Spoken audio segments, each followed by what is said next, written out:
Welcome to PG and the Dock. This week we're unpacking Darwin and we're talking all about Townsville. PG, what do you got for me, mate? Great to be with you. Lots to talk about. Let's start in the obvious place. No, it's not Karl Stefanovic. It's Brodie Kostecki. Give us the full update, Doc. Well, a really challenging way to finish the weekend for us. Our super sub did a fantastic job filling in for Brodie in that Sunday quali and Sunday race. But Brodie scratching himself and removing himself from competition for the day was a big deal for us. It was a big deal for us. Well, it would be a big deal in any sport. The other thing is, it was halfway through the weekend. It wasn't like it was at the beginning or, you had some indication of what was going on. It must have been quite a big trauma for everybody in the team. Yeah, for sure. And look, he's doing well. He's focused on going racing again in Townsville. But for us, it was a really big deal. Really big deal. Is there anything you can give? Any detail? I know Brodie's very, very private in everything he does, but he's a mate of yours as well as being your lead driver. Can you give us some insight? Yeah, of course. There's a duty of care that we owe him as one of our employees, and we offer that same care and attention to anyone who works for us. But the focus for us was certainly on his well-being. He'd been under the weather with a virus in the lead up to the weekend. I mean, super sub Todd Hazelwood actually got involved in the track Timu Toby has been known as that. Well, I think that's a bit unfair, but look, he did a phenomenal job in the car. I mean, I can't think of any co-driver who wouldn't want to jump in a car that George Commons and Brodie Kostecki have worked on throughout the course of the weekend to get it to where it was. Yeah. That doesn't take anything away from what he achieved. I don't think there's any other co-driver who could have qualified on the door of the top 10, 13th there, and finished the race in 12th. It was an extraordinary effort. Well, apparently he also gave some pretty good feedback during his laps with the car as well. Look, they want very similar things from the car. It's why they work together as a lineup in those enduro races. It's why they've won Bathurst. It's why they've won the Bend. They work incredibly well together, wanting the same things. So his feedback's the same. I mean, talking to the guys on the ground in quali, it was very clear when he jumped in the car that he was doing similar things in the car to what Brodie was as well, which is something that's quite interesting. It's also interesting that he jumped out of a Trans Am car, and if you watch them on the TV or watch them at a track, they are so different. They're very different. For one thing, you're sitting on the other side of the car. The Trans Am are left hook sort of deals, but it at least meant that he was familiar with the track. But a very different tyre, very different car in every respect. It was a phenomenal effort. But for us, it was about looking after Brodie through the course of the weekend was something that was a priority for us. The fact that his drink failed on Saturday only compounded to the trouble that he was in. And he was in good shape Saturday night. He had some fluids put in him and bounced back well. But Sunday morning he was in all sorts of trouble. To make that call, super big deal for us. But we all immediately jumped into, okay, how do we make sure he's all right? Let's get him back to Darwin. Let's think about what comes next. And how do you rebound heading towards Townsville? What's the Brodie situation there? Well, we want to give him time to get himself in tip-top shape, and that's really what we've done. I mean, so we've been able to talk with some of our commercial partners. He had commitments this week that we've been able to get him out of for the purposes of focusing on his recovery, which is what he's been able to do. And really, it hasn't hugely hurt his position in the championship either, has it? No, and that really speaks to the consistency and the speed that he's had all year. I mean, we've talked about it before. The last 3 race weekends, through circumstances outside of what we've done on track, we've ended up dropping in a huge amount of points, and he still sits in 4th. So we've got the benefit of the final series as we get closer to the end of the year. But he's got we've got the best driver in pit lane, and he's in a very fast car. Townsville, look out. And he's nowhere near the cut line in the championship, as they talk about in NASCAR, being worried about dropping out of the 10. Yeah, I mean, look, don't get me wrong, we don't want to drop any more points. But it speaks to the year that he's had. I mean, he got a pole position in Townsville, let's not forget. He's got more poles than anyone else in the field. He's won more races than anyone else in the field year to date. So it's a complete disaster, really, isn't it? The whole world's going down the toilet at DJR. No, look, we've got plenty more to do at the Shell V-Power Racing team, mate, and for us, the focus is all about Townsville now. Rylan Gray, are you happy with his effort on the weekend? Yeah, I mean, if you look at that quali on Sunday, he was right with them up until he had unfortunately, in the second stint of quali, he had a bit of inside front locking heading into turn 1 on his on his And that's the second one. fly. That's the one place where inside front locking is going to cost you the And most, isn't yeah, it? you never get that back. But we keep seeing solid performances out of him, and he's trending the right way. I mean, where there's always going to be more fruit working with a young rookie is working on him, working on how he's driving the car, and he couldn't have a better teammate in the car alongside him than Brodie to learn from. And again, I mean, we've spoken about it before. Brodie's really taken this kid under his wing. It's an open book. He does everything. He's doing everything he can to get the kid up to speed, and Ryland's responding accordingly. So we're happy with the progress that we're on. The focus on the 38, on the car 38 side of the garage is on the driver and getting him more acclimatised to what's required to be driving in the main game. So there's obviously been talk around the parity, but the other thing that's come out of it is top speed. Apparently there's something going on in the top speed of these cars. Only came out at Darwin. What's the shock and horror that's come out of that? Well, it's interesting. I don't want to be too controversial, but it didn't. Really? Come on. It didn't come as a surprise to us, and yeah, there's more work to do, and the homologation team needs to work with the series and get it sorted out. But why is top speed so important? And from what I'm hearing, it's only one car that's weird compared to the rest. Well, there's. And we saw this, we've seen this before. So last year there was an outlier Ford out of the 10 Fords that were So there racing was last one that year was particularly special. that was fast, yeah. And we couldn't work out why. Different engines, different transmissions, the body had been scanned by supercars, couldn't figure it out. And it's a similar phenomenon, different car, that's happening this year. And it's not one of the leading contenders.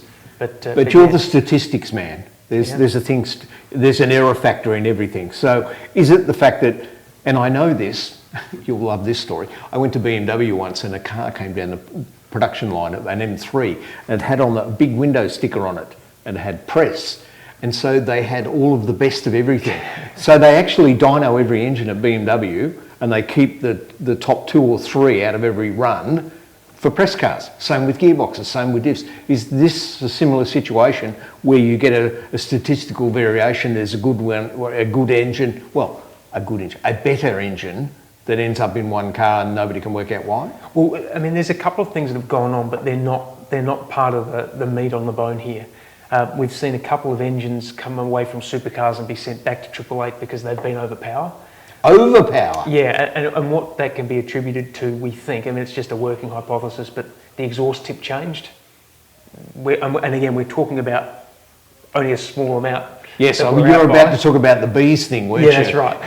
and similarly, the fuel change. We've got more biofuel in the fuel blend that we run this year. So there's a couple of things that have changed.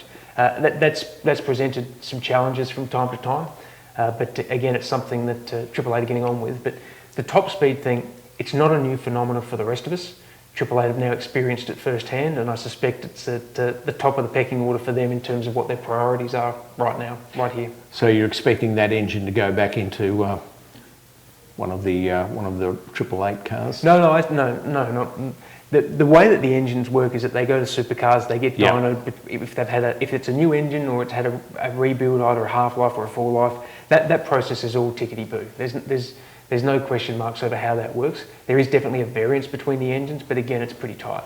Parity, as far as you're concerned, we have technical parity, and we're trying to compensate for sporting parity, aren't we? I watched the weekend from the comfort of my living room. And 10,000 screens and data analysis and all the stuff the doc, they don't call you the doc just for one reason.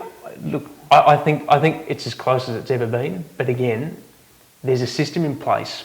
We have a firm view internally, and it's something that we've talked to supercars about and we've talked to the other teams about. Right. We think that in the current climate where we have a commission where everyone gets a seat at the table, and we do, and that's the way it's been for the last few years now.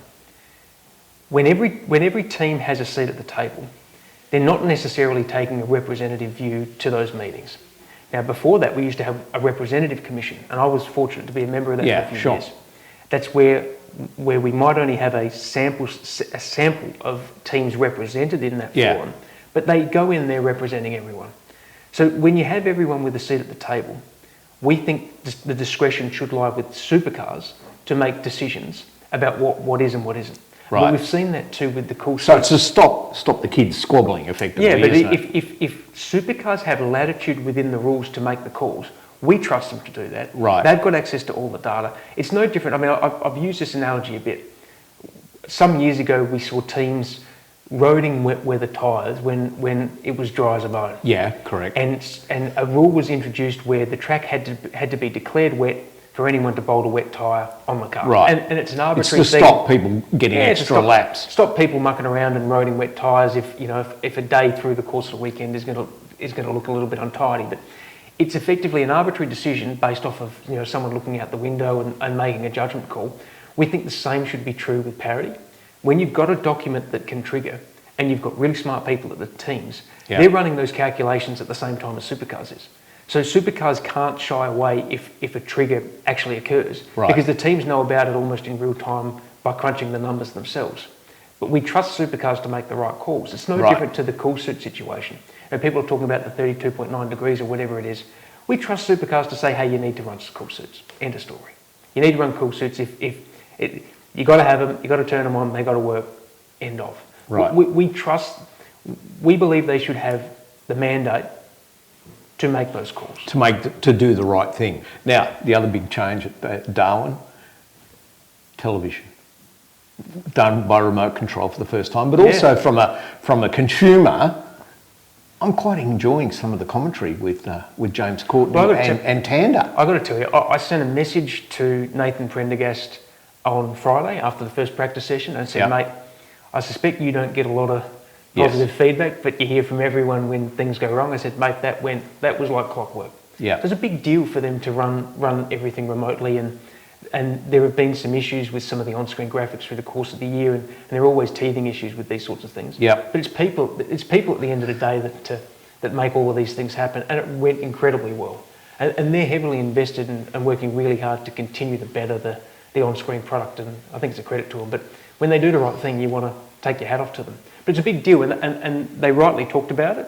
I mean, Formula One did a deal some years ago. Well, they started during COVID when their people couldn't all travel. It was even before that. They did a deal with Tata Communications, I think in 2011 or 2012, which meant that they ran fibre out to all of the circuits. And they've been running TV out of Biggin Hill, which is where World War II fighter base. Yeah, but also where Bernie Ecclestone used to keep his car collection. Yep. So before Liberty were on the scene, they were running their TV broadcast ops out of Biggin Hill. I mean, I don't think that they do that everywhere, but for the most part, it's all driven. Is this to save money, or is it technically better, do you think, to do it that way? Well, it's efficient from an economical point of view, for sure. Right, yeah. But there's also the challenge of the logistics. So, for example, I mean, Supercars said in their release they're not doing it in Perth. Now, I don't know for sure, but I suspect there's no fibre running out to the Wanneroo racetrack. I suspect that's not much running out to the Wanneroo racetrack in my personal experience.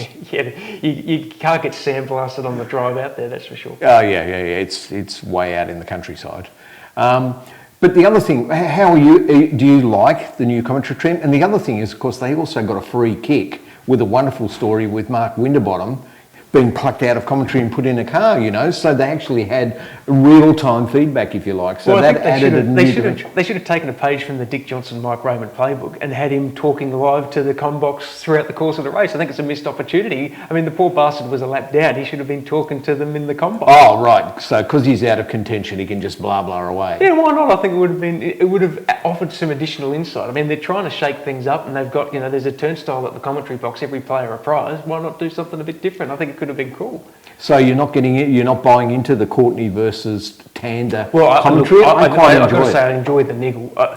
Courtney's like the Pauline. He's like the Pauline Hanson of the commentary team. I'm sure he'll enjoy that. He's the agent of outrage. Yeah. I think it's feed him a wheel. I think it's quite funny doing that. I mean, you've got to have adults in the room, but it's nice to have a bit of colour and a bit of contrast. I mean, the guys on the call, I'm a big fan of Matt Nolte. I like Chad Nalen. Matt Nolte, yeah, and I like Chad Nalen a lot too. And I think they're all, those guys, and Richard Craill as well, they've done their time. They've done their time. They're all extraordinary. I'd hate to have to pick out of the three of them, I really would. Yeah, well, they said they were going to announce who's the lead commentator. It's now a week after the race meeting, and what's happened is the counting not going well at the tally room or something, or? Well, I'm not sure, but again, I think that would be a really hard decision. But you've got three ultra professional guys who sound pretty good on the call. Matt Nolte was in the combox on the weekend. We heard Chad obviously in pit lane. I think that Crailsey was doing some stuff around just announcing throughout the course of the weekend, but they've got some star talent there for sure. So speaking about star talent, Skaife's now out of the combox and throwing hand grenades. Oh, it's fantastic. I mean, you will struggle to find anyone in our industry who has a bigger fire in their belly than Mark Skaife. Like but he's had it since day one, hasn't he? He always has. I mean, he might not have lowered the visor of the helmet down in anger for some years, but the guy's got plenty of mongrel in him. He always has, and it's ridiculously impressive. But for him to come out swinging against Team 18, I thought it was great, and more of it. We need the controversy. We need people speaking their mind, and let me tell you, when Mark Skaife speaks, I certainly listen.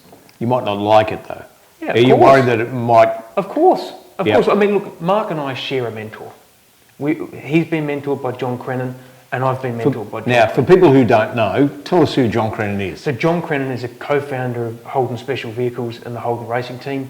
He ran those businesses. I think he's the most successful team principal in history in terms of the championships and Bathurst 1000s that he won. He went and worked for Kelly's when and secured the Nissan deal. He worked for DJR Team Penske for a number of years. He's a formidable operator and an extraordinary human being, and he's a bloke with plenty of mongrel in him too. So you're basically saying, if we bring back the biff, doesn't have to be on the track, let's have it operating. Is that something that supercars need? I mean, for me personally, I think so, because it breaks it out of the rusted on followers and gets other people interested as well, doesn't it? Well, we need to unleash personality from the shackles, and it's difficult to do. I mean, we're a corporate world. We go racing because we have commercial sponsors and partners who sign checks so that we can put our cars in the truck and have fun going around in circles. It's challenging to find the balance. But the more open and honest we are, the more transparent we are with our communications, the more that you can see that biff and barge. It's what the punters respond to. And that's how we grow our sport. It's how we engage our fan base. And ultimately, it's a case of, the field of dreams. If you build it, they will come. Right. So you want to see more of Skaife, more of Courtney, more of that sort of thing. Even, if you like, I mean, Davey Reynolds famously was in big trouble for his thing about the pussy wagon, which, as it turned out, was not a big deal. The fans loved it, and the people that thought it had offended it, they actually were right behind it. So, yeah, is it a worry that we're losing with the people actually, the guys in the cockpit are becoming more blandoid over time? Well, again, it's the corporate world that we live in, and the teams have to let their drivers off the leash. Right. There's a line that can't be crossed, because it can bring teams into disrepute, sport into disrepute. Right. We don't want to go there. We don't want to go there. Yeah. But you can skate pretty close to the edge. Well, if you watch NASCAR on the weekend, you had SVG. What do you call? He's now called that bloke a spud a couple of times, and then you had Noah Grayson turning up trying to start a fight. You know what I mean? Like, they're further down that road, and they've always been further down that road. There have been some great confrontations in pit lane over the years in supercars. The last time, I think, was when the 888 team boss was, no, you can't come in here, that sort of thing. I've had a couple that haven't been caught on camera, thank goodness. Well, I don't see you standing up to too many race drivers. I've put 2 blokes on the ground in my time in pit lane. Really? I have. Oh, care to name names? Nope. Were they drivers? Nope. Excellent. Well, that's something we can unpack. You're signing up for the WWF, are you? No. Okay. But yeah, both of them quite a few years ago now. But yeah. Look, I'm going to defend my people. That's all there is to it. And we come back again to the Brodie situation, defending your people. You're heading to Townsville next. Now, is Timu Todd going to be there? We were talking earlier, and Tony D'Alberto, the world's shortest race car driver, outside of Formula One, he's going to be there as well, I believe. Look, I think so. I mean, anytime we have an opportunity to take the co-drivers to the track, whether they get a ride or not, it's great for us, because they get to interact with our commercial partners, interact with the fans, engage with the guys working on the cars, sit in on debriefs, understand how it all works. Right. It's all about getting them ready for the Enduros. And the more they can speak the language of the drivers and the engineers and be part of that, understand what the drivers are chasing from the car, Right. it basically puts them in good stead for when they actually jump in themselves. We'll have a test day before you know it in the lead up to the bend. These things happen really quick. I mean, we're racing at QR.